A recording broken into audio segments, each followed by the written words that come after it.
বন্ধুরা, আপনারা সবাই কেমন আছেন? আজকে আমাদের রেসিপি সাদা পোলাও আর আনারসি মুরগ, পুরনো দিনের হারিয়ে যাওয়া রান্না। সঙ্গে থাকুন দেখার জন্য।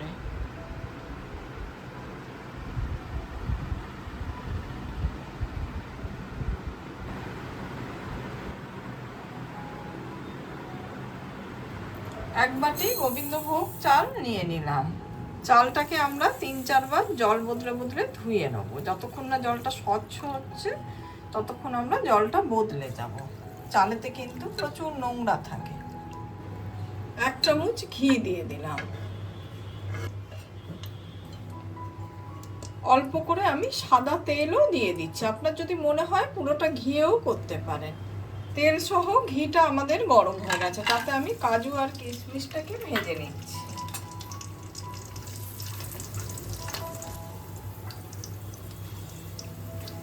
এদিকে কাজু আর কিশমিশটা আমার ভাজা হয়ে গেছে। খুব কড়া করে ভাজার দরকার নেই। যখন দেখবেন কিশমিশগুলো ফুলে গেছে তখন জানবেন কিশমিশটা ভাজা হয়ে গেছে, আর কাজুটাও সেই সঙ্গে ভাজা হয়ে গেছে।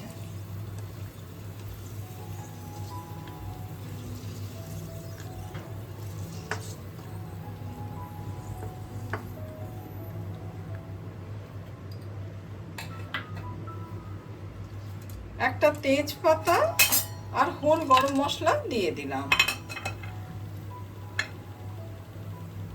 থেতো করে রাখা জায়ফল, জয়িত্রী আর গোলমরিচ দিয়ে দিলাম।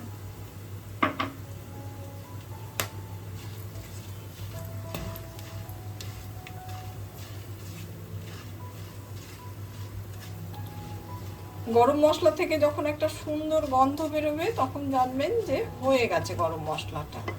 এবার আমি জল ঝরানো চালটা দিয়ে দিচ্ছি।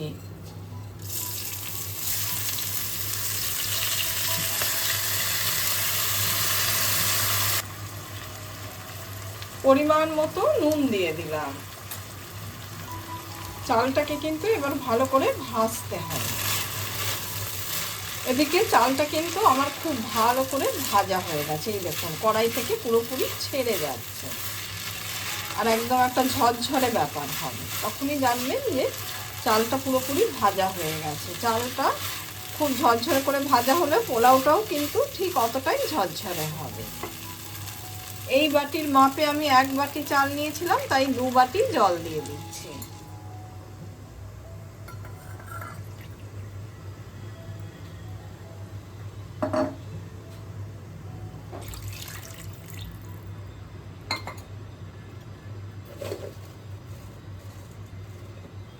স্বাদ মতো চিনি দিয়ে দিলাম। হালকা হাতে নাড়াচাড়া করে দিচ্ছি।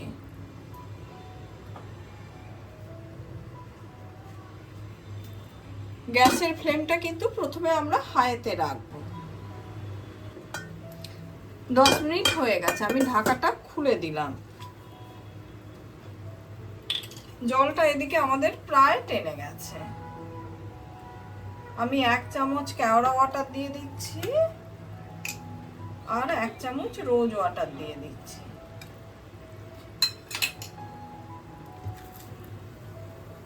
হালকা হাতে নাড়াচাড়া করে দিচ্ছি।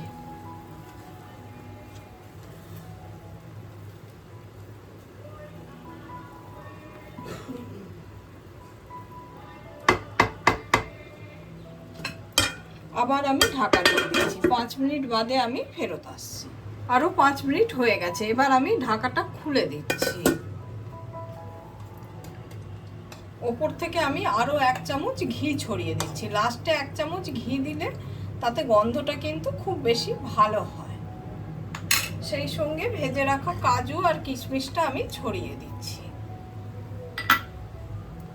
আবার আমি ঢাকা দিয়ে দিচ্ছি। দিয়ে গ্যাসটা অফ করে পুরো 10 মিনিট আমরা রেস্টে রাখবো। তারপরে আমি ফেরত আসছি। 10 মিনিট রেস্টে রাখা হয়ে গেছে। এবার আমি ঢাকাটা খুলে দিচ্ছি। দেখুন, ঝরঝরে পোলাও আমার রেডি। সাইড থেকে কাটবেন সব সময়, তা না হলে অনেক সময় চাল ভেঙে যায়। আমি পুরোপুরি দেখিয়ে দিলাম, এই দেখুন। এবার পরিবেশনের সময় আমি ওপর থেকে করম চা ছড়িয়ে দেবো। লাল রঙের করম চা দিলে সাদা পোলাওয়ে দেখতে ভীষণ ভালো লাগে। আমার এই পোলাওয়ের রেসিপিটা আপনাদের যদি ভালো লেগে থাকে লাইক, শেয়ার, কমেন্ট আর সাবস্ক্রাইব করতে ভুলবেন না। আমার সর্ষের তেল গরম আমি বসিয়ে দিলাম। কড়াইতে সর্ষের তেলটা আমাদের গরম হয়ে গেছে। একটা তেজপাতা, জিরে সহ হোল গরম মশলা দিয়ে দিলাম, সেই সঙ্গে শুকনো লঙ্কা দিয়ে দিলাম।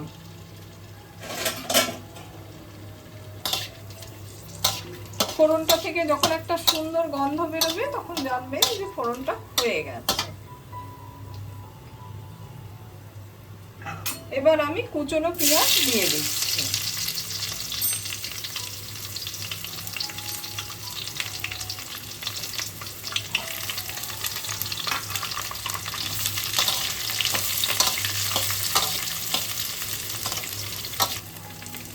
এদিকে পেঁয়াজটা আমাদের খুব ভালোভাবে ভাজা হয়ে গেছে, পুরোপুরি সোনালি রং হয়ে গেছে। এর থেকে বেশি কড়া করে ভাজার দরকার নেই। এবার আমি চিকেনটা দিয়ে দিচ্ছি। চিকেনটা আমি বোনলেস চিকেন নিয়েছি।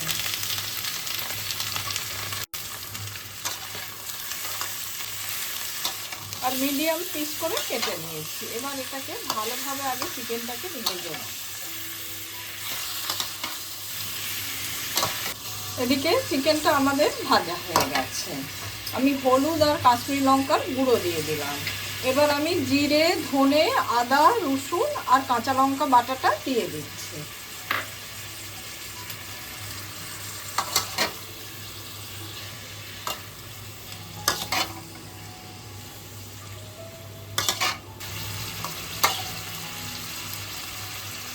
স্বাদ মতো নুন দিয়ে দিলাম।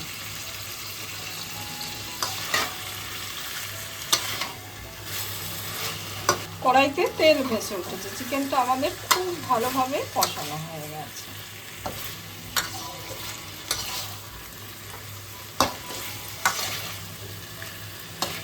এবার আমি জল ঢেলে দিচ্ছি।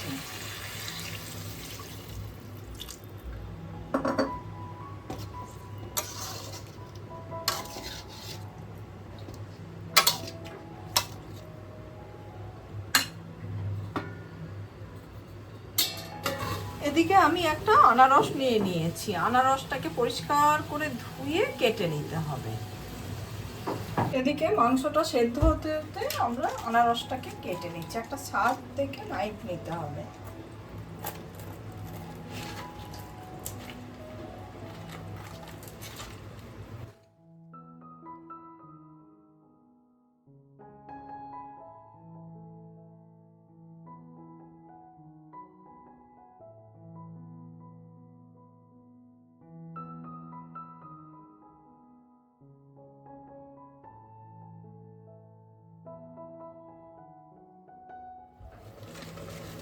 দেখুন সুন্দরভাবে কাটা হয়ে গেছে।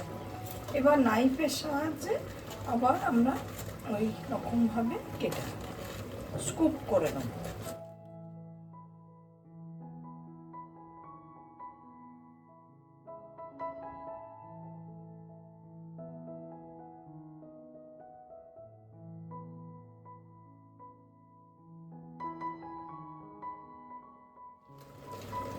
এবার এইটা স্পুনের সাহায্যে পরিষ্কার করে নিতে হবে ভেতরটা।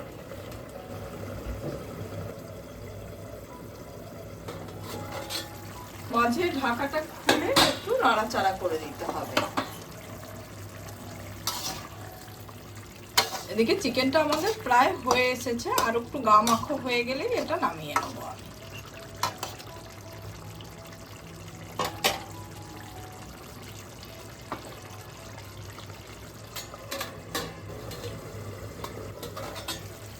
এবার চিকেনটা পুরোপুরি সেদ্ধ হয়ে গেছে। একদম রান্নার শেষ পর্যায়ে কেটে রাখা আনারসটা মিশিয়ে দেবে।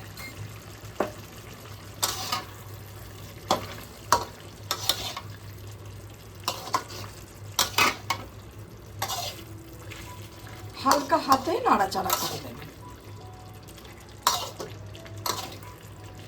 যেহেতু আনারস দিয়ে দিয়েছি তাই আর আমরা কিন্তু বেশি সময় রাখবো না।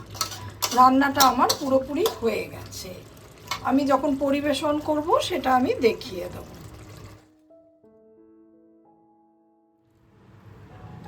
এবার ওপর থেকে কিছুটা বেরেস্তা আমরা সাজিয়ে দেব।